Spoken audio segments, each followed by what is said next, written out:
سرکار سے عرض کرتی ہے کہ میرے گھر حضور تشریف لائیں اور میرے گھر میں آ کر کے نماز پڑھیں۔ سرکار صلی اللہ علیہ وسلم ان کے گھر تشریف لائے اور ان کے گھر میں انہوں نے نماز ادا فرمائی۔ تو جس جگہ حضور نے نماز ادا فرمائی اس جگہ کو انہوں نے مصلی بنا دیا۔ اب جب تک زندہ رہیں وہیں پر نماز پڑھتی رہیں اور رسول اعظم کے قدموں کی برکتیں حاصل کرتی رہیں۔ آپ ذرا سوچو میرے پیارے آقا صلی اللہ علیہ وسلم کے پیارے دیوانوں، اسی طریقے سے آپ مزید دیکھیں رسول اعظم صلی اللہ علیہ وسلم کی بارگاہ کے اندر حضرت ام سلیم کی تمنا کیا تھی؟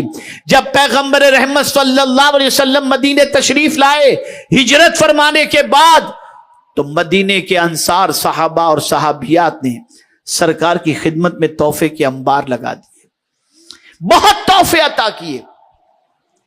آقا کریم صلی اللہ علیہ وسلم کی بارگاہ میں ام سلیم آئیں اور عرض کرنے لگی سرکار جس کے پاس جو کچھ تھا انہوں نے تحفے میں آپ کو پیش کر دیا۔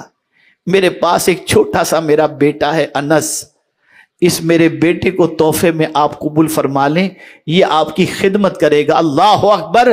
ماں نے اپنے بیٹے کو رسول اعظم کی خدمت میں دے دیا اور حضرت انس رضی اللہ تعالی عنہ نے سرکار صلی اللہ علیہ وسلم کی خدمت بابرکت میں 10 سال گزارے، اور آج ان کا نام رسول اعظم صلی اللہ علیہ وسلم کی حدیثوں کی روایت کے سلسلے میں کتب احادیث کے اندر ان سے کافی حدیثیں جو ہے وہ مروی نظر آتی ہیں۔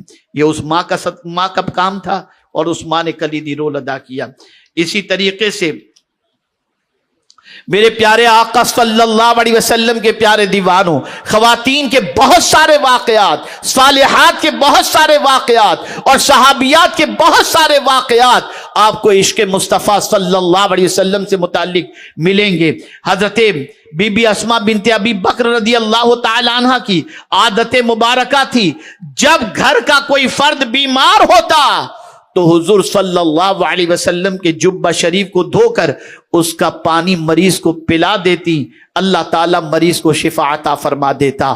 آج مجھے آپ کو یہ بتانا ہے کہ ہم بگڑے ہوئے معاشرے کا رونا رو رہے ہیں۔ یقیناً آج کا معاشرہ بگڑ چکا ہے اور ہم یقیناً آج کی سچویشن دیکھ رہے ہیں، اینزائٹی بڑھ رہا ہے، ڈپریشن بڑھ رہا ہے، تناؤ بڑھ رہا ہے، گھر گھر کے اندر بچیوں کا حال برے سے برا ہوتا جا رہا ہے، ماحول پرا گندا ہوتا جا رہا ہے، خوف آخرت دل سے نکل رہا ہے، بچیاں تھرک رہی ہیں، گانے گا رہی ہیں، غزلیں سن رہی ہیں، حقہ پارلر میں جا کر کے اپنے آپ کو آخرت کے عذاب کی طرف ڈھکیلتی نظر آ رہی ہیں، اللہ اور اس کے رسول کے فرمان کا کھلے عام مذاق اڑاتے جا رہی ہیں۔ اللہ عز و جل سے ڈرو، اس کے رسول صلی اللہ علیہ وسلم کے احسان کو فراموش نہ کرو۔ یہ پیغمبر رحمت کا احسان ہے کہ آج اتنی عزت و عظمت دامن اسلام کو تھامنے کی وجہ سے تمہیں اللہ نے نصیب فرمائی ہے۔ اے خواتین اسلام، اگر اینزائٹی سے بچنا ہے، اگر بے قراری سے بچنا ہے تو گانا سننے کی بجائے اللہ کا ذکر سنا کرو، قرآن سنا کرو، نبی کی نعتیں سنا کرو، تمہارے دل کو سکون ملے گا، تمہارے دل کو قرار ملے گا۔ اور دیکھنا ہو تو میرے پیارے آقا صلی اللہ علیہ وسلم کے پیارے خاتون جنت کی کنیزوں، یاد رکھو، دیکھنا ہو تو گنبد خضرا کے مناظر دیکھو، سنہری جالیوں کے مناظر دیکھو، اور پڑھنا ہو تو اللہ کے رسول کی حیات طیبہ پڑھو، صحابیات کی سیرت طیبہ پڑھو۔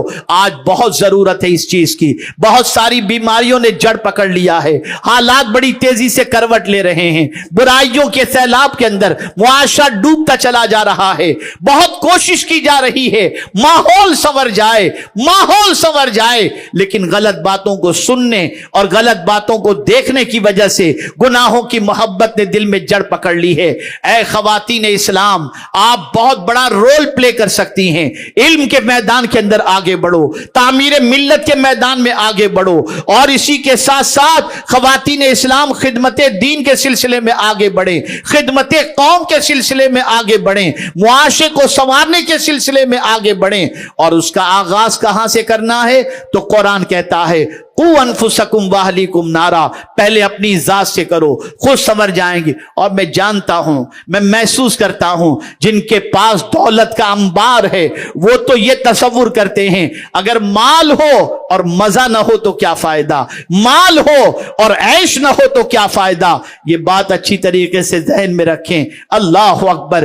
پیغمبر رحمت صلی اللہ علیہ وسلم نے فرمایا سچا عیش دنیا کا نہیں ہے، سچا عیش تو آخرت کا ہے۔ اب میں ایک خاص بات آپ کی سماعتوں کے حوالے کروں، اسے ذہن میں محفوظ کر لو۔ ہم اکیلے آئے تھے، ہم اکیلے اس دنیا میں جائیں گے، اور ہم جب جائیں گے نا، ہمارے اکیلے کی بات نہیں ہے، سب کی، سب کا راستہ ایک ہی جگہ جا کر کے ختم ہوتا ہے۔ سب کا راستہ، غریب ہو یا امیر ہو، محل میں رہنے والی ہو یا جھوپڑے میں رہنے والی ہو، سب کا راستہ ایک ہی جگہ پر جا کر فنش ہوتا ہے، اور وہ جگہ ہے قبرستان۔ وہ فائنل ڈیسٹینیشن ہے، وہاں جا کر ختم ہو جائے گا، اور وہاں قبر کے اندر مدینے کے تاجدار کام آئیں گے، رسول رحمت صلی اللہ علیہ وسلم کام آئیں گے۔ اے خواتین اسلام، آج سب سے زیادہ ضرورت اس بات کی ہے کہ اپنے بچوں کو عاشق مصطفیٰ بناؤ، اپنے بچوں کے دلوں کے اندر حضور کی محبت پیدا کرو، انہیں روزانہ رات کو نبی آخر الزمان صلی اللہ علیہ وسلم کی حیات طیبہ کے مختلف گوشوں کو سناؤ، تاکہ ان کے سینے میں حضور کی محبت پیدا ہو۔ اور یہ بات یاد رکھنا، جو بچہ عاشق مصطفیٰ ہوتا ہے وہ وفادار ماں باپ بھی ہوا کرتا ہے، اور وفادار بیوی بھی ہوا کرتا ہے، اور وفادار اولاد بھی ہوا کرتا ہے، اور مصلح معاشرہ بھی ہوا کرتا ہے۔ اس لیے آج کا میرا پیغام یہی ہے کہ دل کے بارے میں اللہ قیامت میں پوچھے گا کہ اس دل میں کس کی محبت تھی، تو حضور کی محبت کو دل میں بٹھا لو، کان سے سنو، رسول اعظم کی نعتیں سنو، قرآن سنو، آنکھوں سے قرآن دیکھو، اور ساتھ ہی ساتھ ناچ گانے باجے تماشوں سے اپنے آپ کو بچائے رکھو، دور رکھو۔ انشاءاللہ دنیا میں بھی سکون نصیب ہوگا اور آخرت میں بھی سکون نصیب ہوگا۔ آپ کو یہ بتاتے ہوئے مسرت ہو رہی ہے کہ الحمدللہ آنے والا 1447 ہجری اور 2025 یہ وہ سال ہے کہ میرے آقا صلی اللہ علیہ وسلم کے اس فرش گیتی پر آنے کے 1500 سال کمپلیٹ ہو رہے ہیں۔ آپ کو کرنا کیا ہے؟ آپ کو یہ کرنا ہے کہ ایک چھوٹی سی کتاب ہے انوار مصطفیٰ صلی اللہ علیہ وسلم، بڑی کتاب ہے پیغمبر رحمت صلی اللہ علیہ وسلم اور سیرت مصطفیٰ صلی اللہ علیہ وسلم، اور اس کے علاوہ حضور صلی اللہ علیہ وسلم کی حیات طیبہ کے مختلف گوشوں پر مختلف کتابیں ہیں۔ ان کتابوں کو آج لیں، اور ہم نے یہ عزم کیا ہے کہ 1500 سالہ سرکار کی ولادت کی خوشی اس طریقے سے منائیں گے کہ ہمارے معاشرے کا کوئی بچہ ایسا نہ رہ جائے جسے حضور کی بایوگرافی معلوم نہ ہو، کہ سرکار کی اولاد، سرکار کی ازواج، سرکار کے چچا، سرکار کے کاتبین، ان ساری چیزوں کی معلومات اسے نہ ہو۔ ہم ذمہ داری اٹھائیں کہ بچے کو نبی آخر الزمان صلی اللہ علیہ وسلم کے حوالے سے یہ باتیں بتائیں گے۔ اسی لیے ہم نے بہت چھوٹی کتاب، اور اسی کے ساتھ سرکار کی جتنی بھی تعلیمات ہیں ان تعلیمات رحمت سے متعلق کتاب کا مجموعہ پیغمبر رحمت صلی اللہ علیہ وسلم، یہ کتاب بھی مکتبہ طیبہ پر موجود ہے۔ تو آپ جتنی بھی سیرت سے متعلق کتابیں ہیں آج لیں، اور لینے کے بعد اپنے گھروں کے اندر اس کا درس شروع کریں، بچوں کو پوری کتاب یاد کرائیں، تاکہ 1500 سالہ جشن جب آپ منا رہے ہوں تو اپنے نبی کے بارے میں اتنی واقفیت ہو کہ بچہ جانتا ہو کہ ہمارے آقا صلی اللہ علیہ وسلم کی حیات طیبہ کے کچھ گوشے کیا تھے۔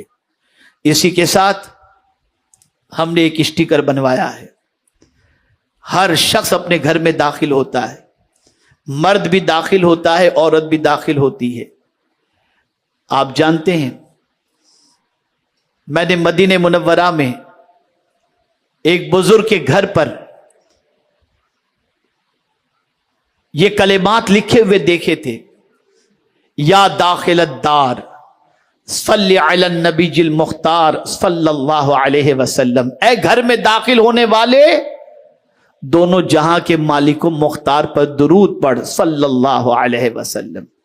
مجھے یہ اتنا پسند آیا تھا کہ میں نے سوچا یہ 1500 سالہ جشن کے موقع پر اس کے اسٹیکر بنائے جائیں تاکہ میرے آقا پر کثرت سے درود شریف کا سلسلہ جاری و ساری ہو جائے۔ ہر گھر میں داخل ہونے والا بندہ میرے آقا پر درود پڑھ کر کے داخل ہو، اور یہ حق ہے کہ جو ایک بار درود پڑھے گا اللہ اسے 10 نیکیاں عطا فرمائے گا، 10 گناہ معاف فرمائے گا اور 10 درجے بلند فرمائے گا۔ تو آپ میں سے کوئی بھی اسٹیکر لیے بغیر بھی نہ جائے۔ اور اسی کے ساتھ ساتھ ایک اور بات بھی عرض کر دوں کہ آقا کریم صلی اللہ علیہ وسلم نے ارشاد فرمایا، جب تم مسجد میں داخل ہوا کرو تو مجھ پر درود پڑھو، اور جب مسجد سے نکلو تو مجھ پر درود پڑھو۔ لیکن ہم دیکھتے ہیں کہ مسجد کے دروازے پر، مسجد کے اندر داخل ہونے سے پہلے صرف مسجد میں داخل ہونے کی دعاؤں کے ٹغرے آویزاں ہوتے ہیں، درود شریف لکھا ہوا نہیں ہوتا۔ تو ہم نے اس سال 1500 سالہ میلاد مصطفیٰ صلی اللہ علیہ وسلم کی یاد منانے کے لیے مسجد میں داخل ہونے کے سلسلے میں اور باہر نکلنے کے سلسلے میں بورڈ بنائے ہیں جس میں باقاعدہ ہے بسم اللہ والصلاۃ والسلام علی رسول اللہ اللہم افتح لی ابواب رحمتک نویت سنت الاعتکاف۔ آپ یہ بورڈ بھی اپنے مرحوم کے ایصال ثواب کے لیے لے کر مسجد میں لگوا سکتے ہیں۔ میری گزارش ہے آج سے درود شریف کی کثرت شروع کریں، غلط چیزوں کو سننا بند کر دیں۔ قیامت کے دن کان سے پوچھا جائے گا، آنکھ سے پوچھا جائے گا اور دل سے پوچھا جائے گا۔ اچھے معاشرے کی تشکیل کے لیے اور اچھا بننے کے لیے اچھی بات سننا بھی ضروری ہے، اچھی چیز دیکھنا بھی ضروری ہے، اور اچھی چیز کی محبت اور اچھے لوگوں کی محبت دل میں پیدا کرنا بھی ضروری ہے۔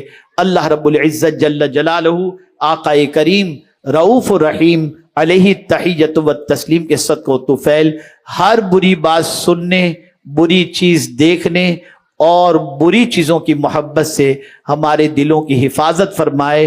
اللہ تعالی ہم سب پر کرم کی نظر فرمائے۔ وما علینا الا البلاغ المبین۔ السلام علیکم ورحمۃ اللہ وبرکاتہ۔